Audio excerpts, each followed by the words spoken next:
everybody, and welcome to another great episode of My EdTech Live. I am excited to be here with you all on this beautiful, sunny Saturday morning here in Texas. Hopefully, wherever you are joining us from, it is a great start to your day. And as always, thank you so much, no matter where you are in the world, wherever it is that you're joining us, for making us part of your day. I really appreciate all the likes, shares, the follows, all the support. Thank you so much for all the emails, the reviews. You guys have been great. And you know what we do, that we do this, excuse me, for our passion for education. So again, thank you as always from the bottom of my heart for all of that support. And today I am really excited because I have an amazing guest. This is a great way. I mean, we connected. I got an email. I was so excited. I was reading like what we would be talking about. And as you know, AI has been the hot topic since December. And as you know, our shows have been, we've been talking about AI from different perspectives, from education leaders, higher ed, in the higher ed space, how we can use it in the classroom. And today, again, we're going to have a wonderful conversation with Nicole Bjornison, who is joining us from the East Coast. Nicole, how are you this morning? I'm good. I wish I could say it's sunny here, but it's kind of gray and rainy. I'm in New York, and hopefully we'll get some nicer weather soon. Yes, hopefully as the summer gets started and all that good stuff. So, yeah, as you guys get ready to go on break as well. So, again, thank you so much, Nicole, for being here. And I'm excited about today's topic because, again, I know that you have already been doing some work with AI and implementing it into the classrooms. And right now in the warm up chat, I just got so excited about what you and your district and within your school are planning on doing and planning, kind of to get ahead, as far as what is happening. But before we get into that, Nicole, as everybody that is a guest on My Ed Tech Life, I liken them to a superhero. And as we know, superheroes all have origin stories. So, Nicole, can you please share a little bit about your education journey and how you, got into this space and the work that you're doing? Yeah, I'd love to. So as a child, I grew up in a very multicultural home. I always loved learning languages and exploring different cultures. So that kind of drove me to become a language teacher. I currently teach Spanish, and I have taken my love of what I love about teaching Spanish is the ability to take, my love of tech and integrate it, and really be able to teach and immerse my students into the culture. So I currently teach at Deer Park High School. I have taught at Island Trees before, and I am in a master's program and anticipating getting my master's degree this summer. And then I'll be starting an admin cohort, which will eventually lead into a doctoral program, which is very exciting. I know we were talking a little bit about that, and just, seeing if the doctoral program will end up leading into a dissertation or not, which I'm hoping it won't, but we'll see. I'm very active in my world language community. I serve on, I have presented at ACTFL, NICEFELT, NECTFL, LILT, all language organizations. I was published last summer for ACTFL's The Language Educator, where I wrote about differentiated instruction with my colleague Dina Panone. I also have been named a leader of tomorrow by my New York State language organization, NICEFELT, where we're working on projects to help implement the new language standards for world language teachers in New York. And I have been awarded by my school district twice, honored by the Board of Education for my dedication to the district. So I'm really passionate about what I do. I care about my students, and I also serve as an advisor for the Spanish Honor Society, French Honor Society, and I recently founded the Latinx Student Association with my colleague, Julissa Larkin. So very involved, and I care a lot about my students. And this is what kind of brought me here today, to talk about how we can help educators and students do better for their kids. Excellent. And oh my gosh, with everything that you do, and thank you so much. I mean, you can really, just tell the passion that you have for education based on everything that you just listed and the work that you're doing. And so I'm really excited to hear also how you kind of got into AI. We'll start off a little bit about that.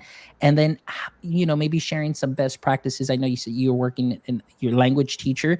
So this is very interesting and a nice insight, to hear from somebody in language how they are implementing AI. Because as you know, a lot of times we've had here the creators of certain apps, and I'm sure that they would love to hear how you're implementing this into your classroom. So let's start right now with, how did you first hear about AI or maybe Chat GPT, and what were your first thoughts and impressions about it? So this is actually a funny story. I love to cook, and I had my best friends over for a dinner party, and my friend who works in SEO in New York City was sharing that her company is using this amazing app called ChatGPT, and this was, I think, in November. And I was like, "What is this?" I didn't hear about it. I'm not really on Snapchat or other things, so I don't know. I think I had heard musings of it, but um, she was like, "This is amazing." She's like, and she pulled it up and said, write a beautiful poem about Nicole and how amazing she cooks and all this other nonsense. And it generated it in real time in less than 10 seconds, and I was amazed.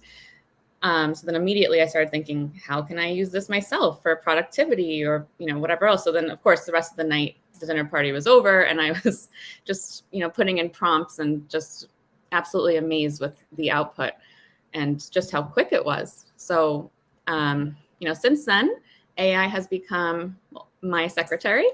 I didn't know that as a teacher we could have secretaries, but this is just it's absolutely incredible. And I'd love to talk about just all the ways that I've used it, from productivity to lesson planning to everything else. Um, so I would start with the fact that I started using it um, to help me with, as far as secretarial things, like reading emails or writing emails. Sometimes we as teachers we deal with tough situations. Whether it's, I could give an instance of a cheating situation where I gave an online quiz on Google Forms. Um, Go Guardian is my best friend, and it's an app where you can see the students' screens in real time. And of course, I saw a student logging out of the Google form and going onto Google Translate and copying one of the questions in my Google form. Mm. So, with Go Guardian, you can kind of type to them and say, you're not supposed to do that. But unfortunately, he kept doing it. So I screenshotted it, and now I had to do the next step, which is contact home and let them know that unfortunately the quiz would be a 0 because of the cheating. That's a hard email to write, because this is a good kid. I know this kid, the student. Unfortunately, he made a wrong decision, and actions have consequences, and we have to teach them these skills. So, so I asked ChatGPT. I said, please write a nice email to a student's parent, explaining, and then I, detailed the situation and said, please write it in a nice way with a nice tone.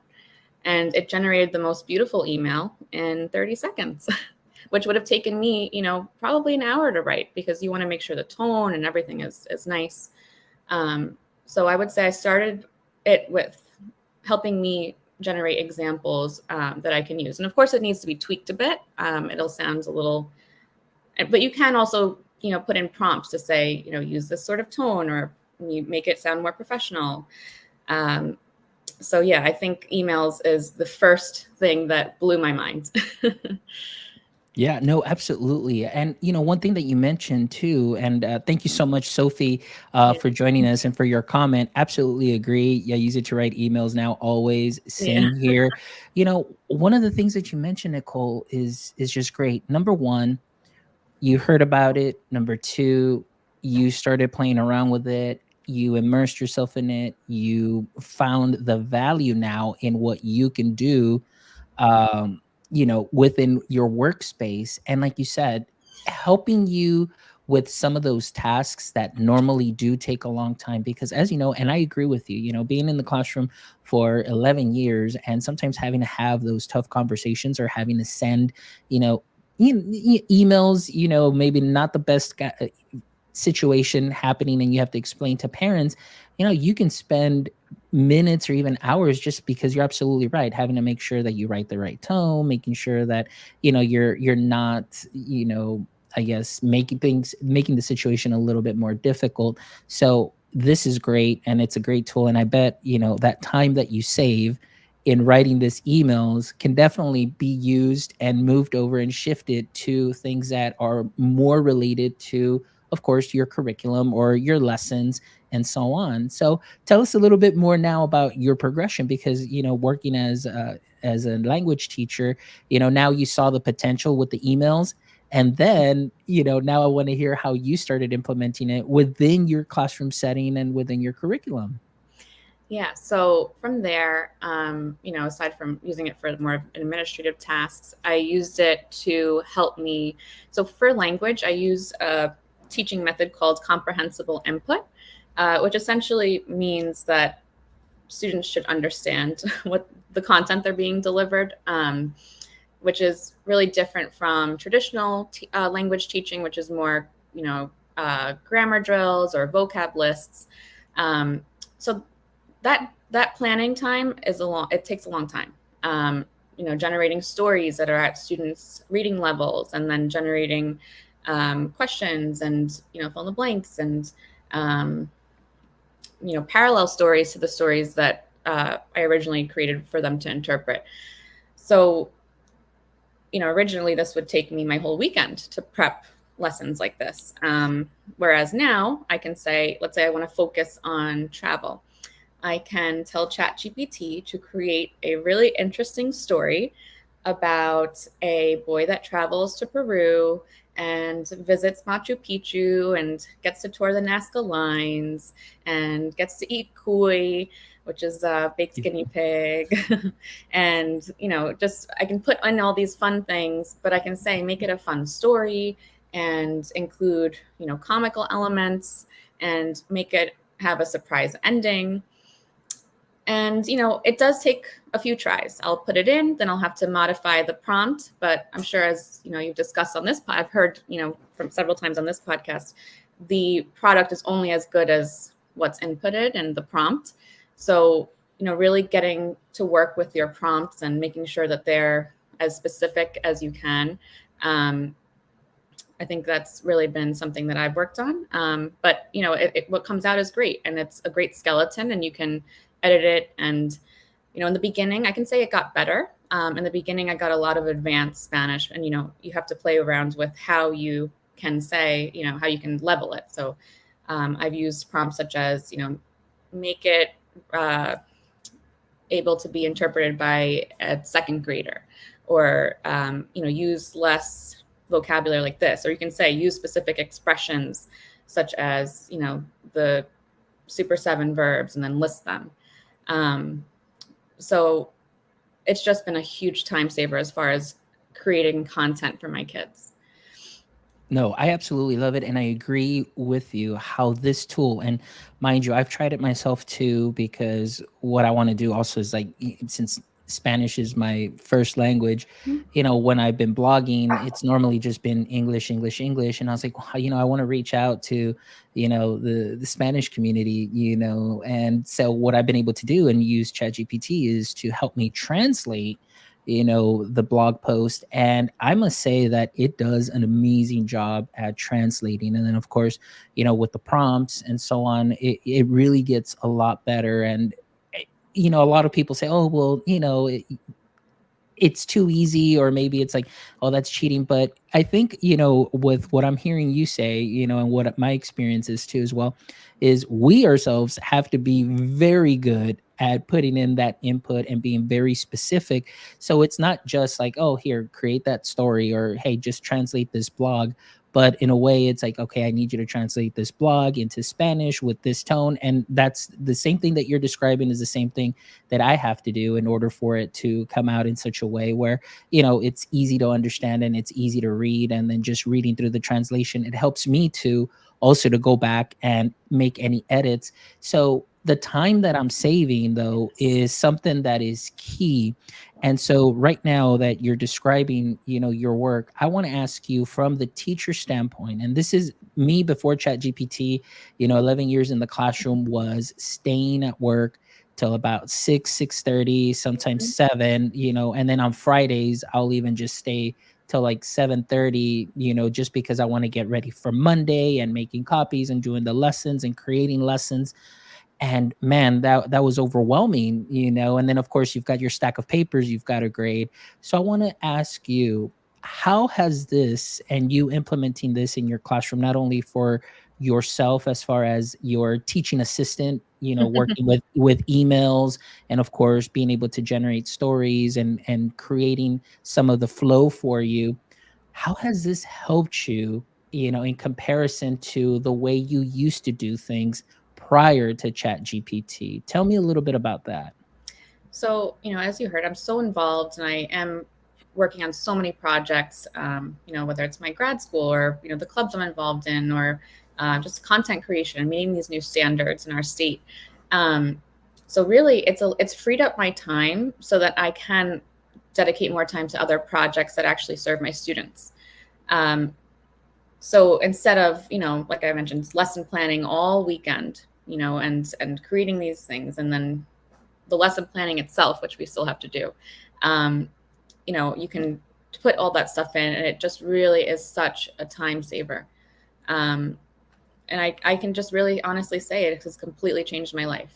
It really for anything, and it doesn't have to just be teaching. It could be anything personally as well, like um, helping to write thank yous or writing congratulation posts and anything else, even social media, generating social media posts. Sometimes I can get a little anxious about posting things, but really um, asking ChatGPT, how can I relay this new product that I created for Teachers Pay Teachers and create an Instagram post promoting it.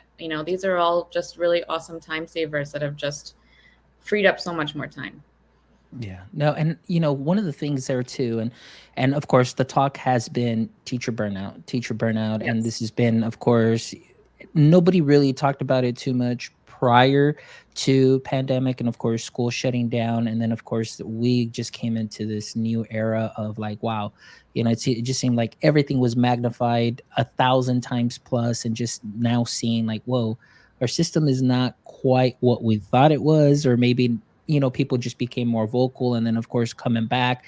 And it's hard to see those things where we see some wonderful teachers, wonderful educators that are passionate and were passionate about coming into education. And then you're seeing them, before they used to say, oh, it's like,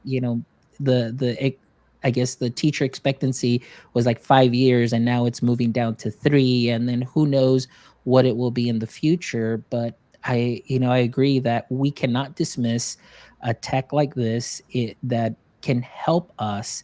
And one of the things that I always tell my teachers, and I try to be very direct with the platforms that we use, and direct with my teachers, and letting them know, look, I know that this may seem like we're adding something else to your plate.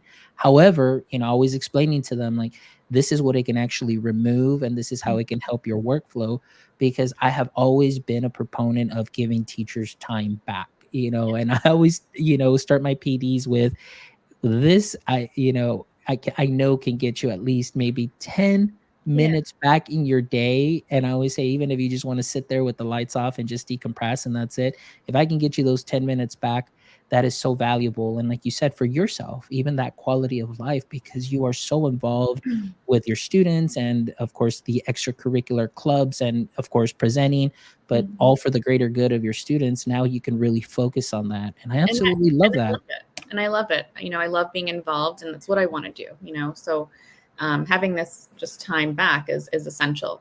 But I want to share, just even now with prepping them for finals, giving them I mentioned parallel text. So in the world language community, parallel text means, a story, and then giving them a story that's very similar, like a skeleton, and having them interpret that, because the more exposure they get to the same language, the more they're able to reproduce it. So, helping me generate those kind of things, but even helping me generate review activities. They take what's called the FLAX exam as their state exam. So it has short readings and long readings. So helping me, I'll just go into ChatGPT and say, write a short article on ecotourism in, Puerto Rico, and generate 5 multiple choice questions. Of course, it requires you to go back and check it, but it just really is such a time saver. And we haven't even discussed grading yet, which is a whole other fun thing. So yeah. Oh, I'm so sorry to interject there, but yeah, we'll definitely lead into that. I definitely want to talk about that, but before we do that too, now I want to ask about your students right now, and I want to ask, what grade level is it that you are currently teaching? 9th and 10th. 9th and 10th. So I want to ask, what has been the reaction of the students? Do the students know about ChatGPT? Have they been using it? Do they know that you use it? So let us know a little bit about that environment, because this is the first time that I'm speaking with a classroom practitioner that is using it and implementing it, and especially in a language classroom. So tell me a little bit about that environment, and maybe the students' reactions and how this is working out for them. Yeah, so I would say it's a mixture.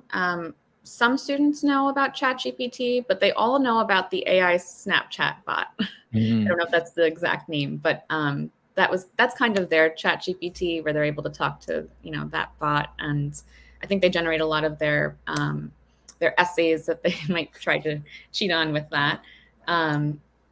But as far as if they know that I'm using it, I've talked about how I like to use it for productivity. I don't necessarily tell them that I use it to generate their content, but I think it's a conversation that's worth having once it's used more.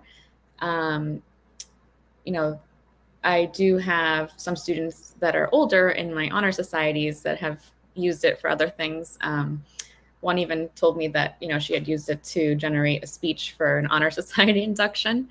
So they're using it for productivity as well. I'm sure she had to tweak it a little bit, but the speech was great.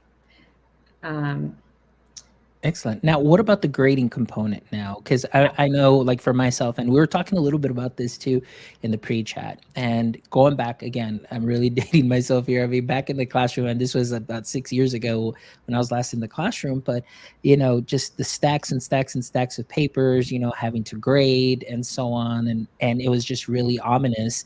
And then, of course, now with everything being digital and, being able to submit your work, whether it's through a Google Doc or any other LMS, how have you been able to use the power of ChatGPT to help you with your grading process? I would love to hear that. Yeah. So when you think about learning a language, you really don't so Google Forms, when that came out, that was awesome, because it was an auto grading service, kind of like a Scantron or anything else, but it was just so easy.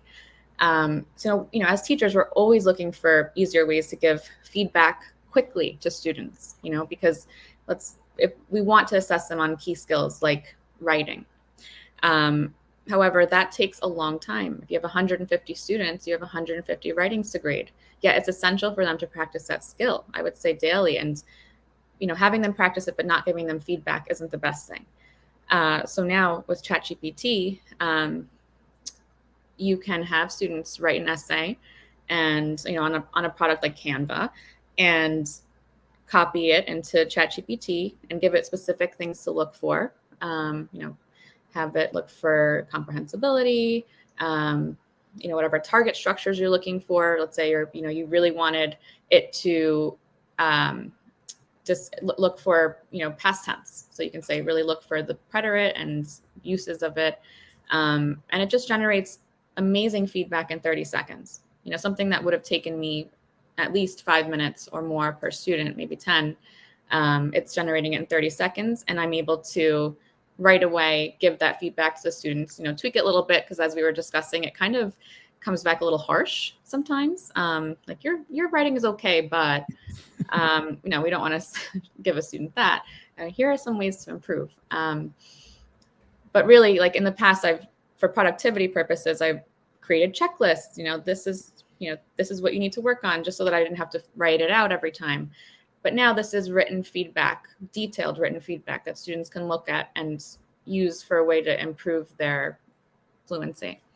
And that's one thing that I do love. And my experience through this is, well, again, I'm not in the classroom currently serving as an instructional technologist. So I don't work with, students submitting anything. However, I did share with you the great way that, in a way, I was kind of grading myself based on a rubric. And so with my doctoral class, and I shout out to Dr. Corbet and, the doctoral program, because they're really just doing great in adopting and the possibilities more AI into their coursework. But what I did is I took my rubric for my class. I just put it straight into Chat GPT and gave it some clear instructions as far as how I wanted it to act, what I needed for it to do. And so based on that rubric, I was putting in each section of the paper that I had written, and it was giving me just really crucial and critical feedback in order for me to maximize the points for my writing. And it was just wonderful. So, I mean, as a teacher, I can definitely see this also being very specific with your rubric, like you mentioned, and being able to input the student writing or the assignment, whatever it may be, and then Chat GPT helping you out, giving that meaningful feedback. And one thing that I love too is that as an educator prior to this, many times we don't give feedback at all to our students. We give the letter grade or we just give the number. But what I recall and what I've seen is, students just take that worksheet and it's an 80, it's a 90, whatever. I just shove it in my backpack into that abyss where everything gets lost. And we don't give enough feedback because it takes up a lot of time to be able to give feedback. Then, of course, you've got digital tools that, now you can go ahead and record some feedback. You can go ahead and make Yes, some I love notes. Moat. Moat is great for that. Yeah, and so we've got that kind of technology too. I know Cami, I give teacher feedback through Cami too, because I'm able to do voice notes and record my actual face and then just go ahead and give them feedback. But what I love though is that I can go ahead and put their writing in here, get that feedback, and then you give it back to them, and it's so precise, and what it needs for them to do, how they can improve, and talk about saving time. And really, I honestly feel that we're serving our students a lot better Yes. with this tool than before, where you just give them the 80 and they're like, why? Well, and we get overwhelmed because it's like, now I have to explain this all over. And it can be tough, and especially with 30 kids, 32 kids, depending on the district size, that you're at, it could be a little bit overwhelming. But having this assistant or co-teacher that ChatGPT can be wonderful. Yeah, it's really life changing. And like we're saying, the importance of giving feedback regularly and quickly.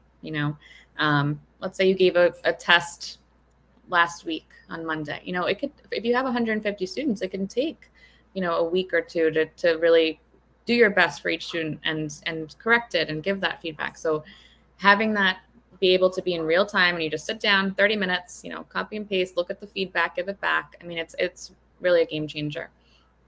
Absolutely. And I absolutely love that, every single bit of it. So now let's talk a little bit here, because in the pre-chat also, and I was so excited to hear this because I haven't heard too much from a lot of districts at this point, and not even here locally yet, from some of my friends, that they're having these conversations. But you actually mentioned to me that you all have a committee now that is getting together to discuss the possibilities of implementing ChatGPT, and you're having those conversations with stakeholders.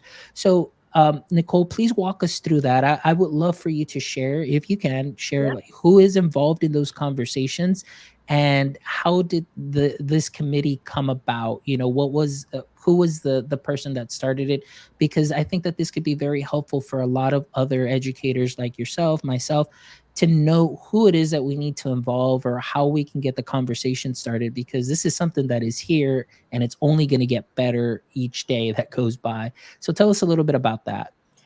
Yeah, so there's one of my district administrators, Jay Murphy. He is the instructional technology district administrator.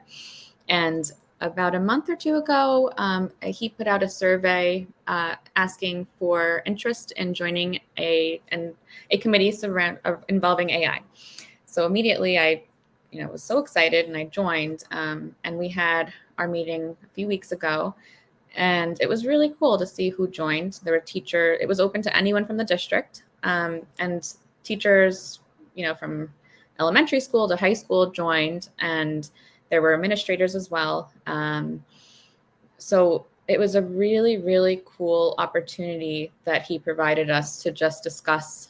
He kind of actually started it very interesting with what are our fears about AI, and transitioning from that. And it was just the opportunity to have an open conversation where we were able to share our feelings about it. And it was really cool to hear from English teachers, science teachers, language teachers like myself, elementary school teachers, administrators, and not everyone was thrilled about it. Not everyone had shared the same perspective I did, but there were some valid concerns raised. I think the purpose of our committee is to eventually come up with guidelines for our district for how we will implement it. And really, I guess, it was, are we a fan of it? Are we not? And then why? That was really the purpose of that first meeting. So I'd love to talk about, some of the things that were said, the points that were brought up. Yes, absolutely. I would love to talk about that because, again, I feel that when this came out, and it was like November, December, everybody was on break, and then we're coming in. And of course, you've got the early adopters, teachers that are using this and so on. But a lot of the conversation, at least here in our area, kind of falls by the wayside because from January to May, it's state testing season and everything is just focused on, curriculum and finishing everything, preparing for the test. And so sometimes those conversations, they do fall by the wayside and they don't pick up again till the summer or early fall before we get into the school year. So let us know a little bit about, what it is that you're planning and doing, because this can definitely be very useful, not only to myself, but to all our listeners here for their districts. I can say, shout out to our district, Deer Park, for having the first, from my knowledge, committee on Long Island discussing these important things. So that's a really awesome initiative that Jay Murphy brought about. And I feel really honored to be a part of it because, like I said, I even reached out to my home district, and which from they're very well known, Locust Valley, and to my understanding, they don't have a policy yet. So it's really cool to be part of the first district that is going to be implementing this. But the conversations were tough. There were people that were adamant to ban it and to that are against ChatGPT for valid reasons. They say that a lot of our in general students' writing is poor. That they're not able to do basic skills like that. So how are they now going to, why should they now have this tool that's just going to make it easier for them when they lack those basic skills? There were also, I'll start with the concerns first. So there were also concerns regarding teacher preparation, which is a valid point. Saying that there are teachers that haven't even heard of this. And, how are we going to just allow this program in the district when there are several teachers that haven't heard of it or, don't know what it is or how to use it. And so there were talks about, okay, so then, after the concerns, well, how can we address these concerns? Well, maybe there needs to be some teacher preparation, professional developments offered. I was actually asked to be a tech mentor for our district next year. So those are kind of some things I'll probably bring up in our meetings. But, as far as addressing whether, kids with those lacking those basic skills and now implementing ChatGPT, I'm a big fan of mixing things. I don't think that it should be all ChatGPT. My Spanish class will not be, Spanish with ChatGPT. No, it's using it when it makes sense. Just like when Google Translate came out, I'm sure there were a lot of Spanish teachers in panic. Now they're never going to write an essay themselves again. Well, then, you have to go back to handwriting for some things. So I do that anyway. I think there's a nice mix of both. But what I think we all kind of came to a consensus on is ChatGPT is here. It is being used in workspaces. Like I mentioned, my friend that works in SEO, they use it on a regular basis for,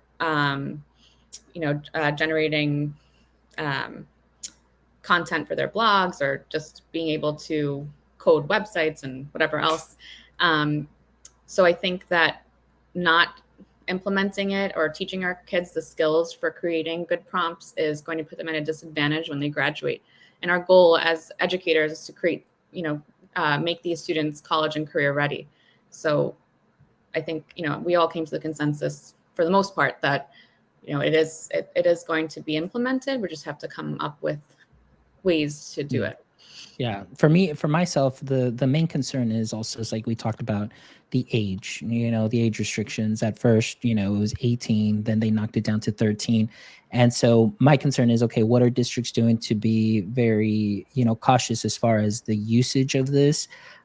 Is it just going to be for 13 and up? Is it just going to be for teachers? Is it going to be for everybody that is 13 and up, but making sure that you do have written parental consent, because that's something that you should have, and I know that every district, or at least most districts, at the beginning of the year, they have the tech form that the parents sign stating that, the students are allowed to have all that tech. But I think this is a little different. I know a lot of the other platforms, their COPA, FERPA, and all that compliance and all that good stuff.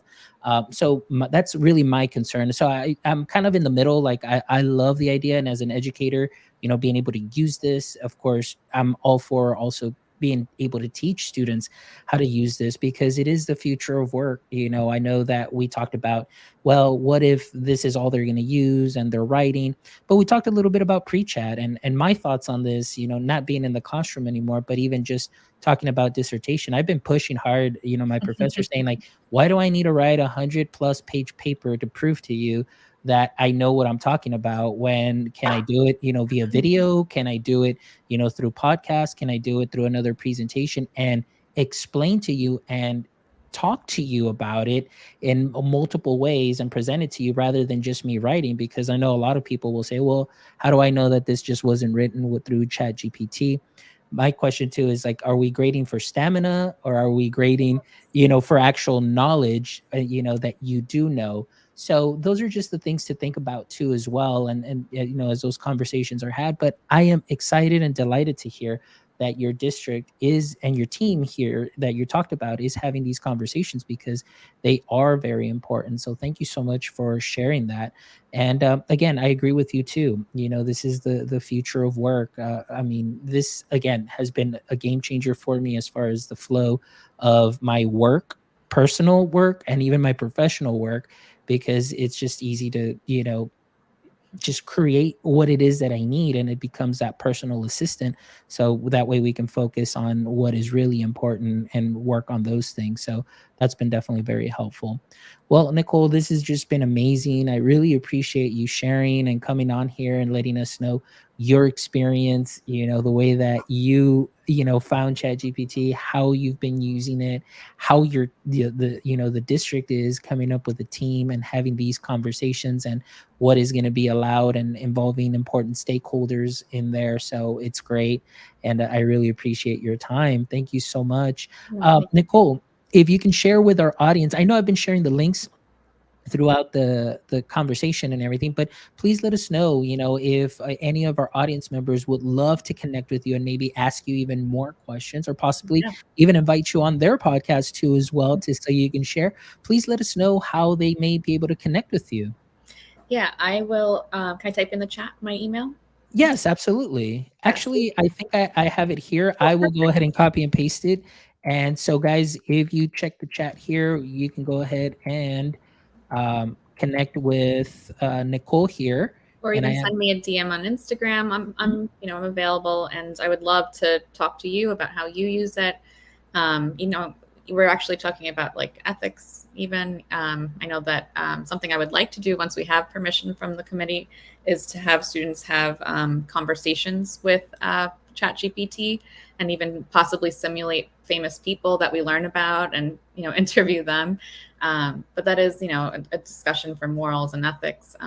But we'll see what our committee comes up with and our policies. So it'll be an interesting conversation to hopefully have again later down the line. Absolutely. Well, I'm just really excited about that.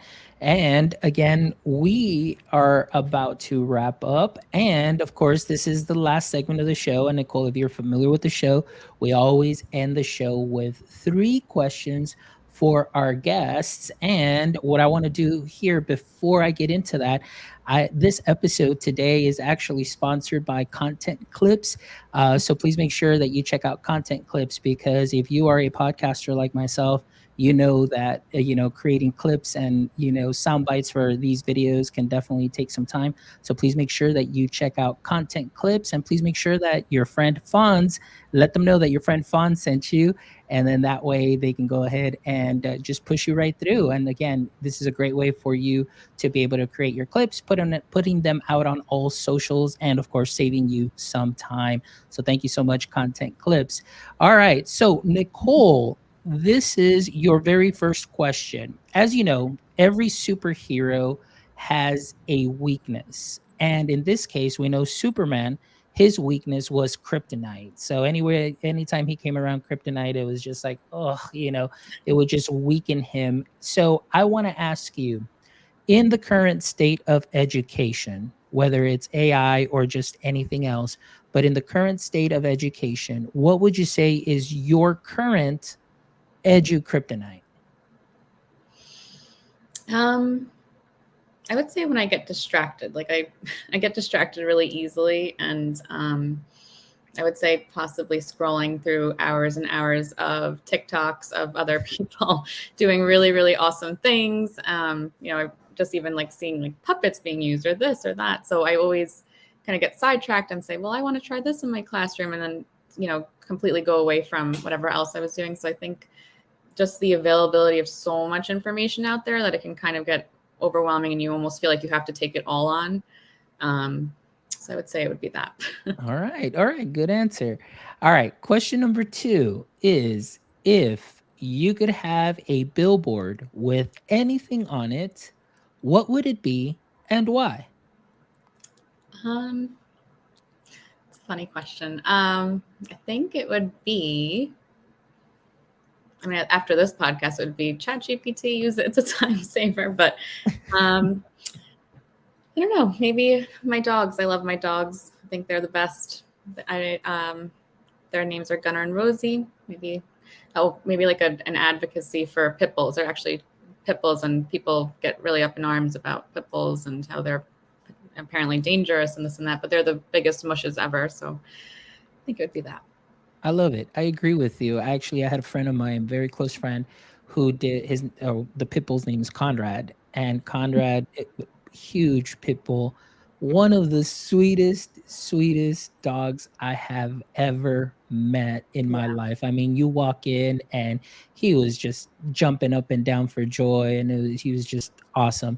So I definitely agree with you on that. So that'd be a great billboard.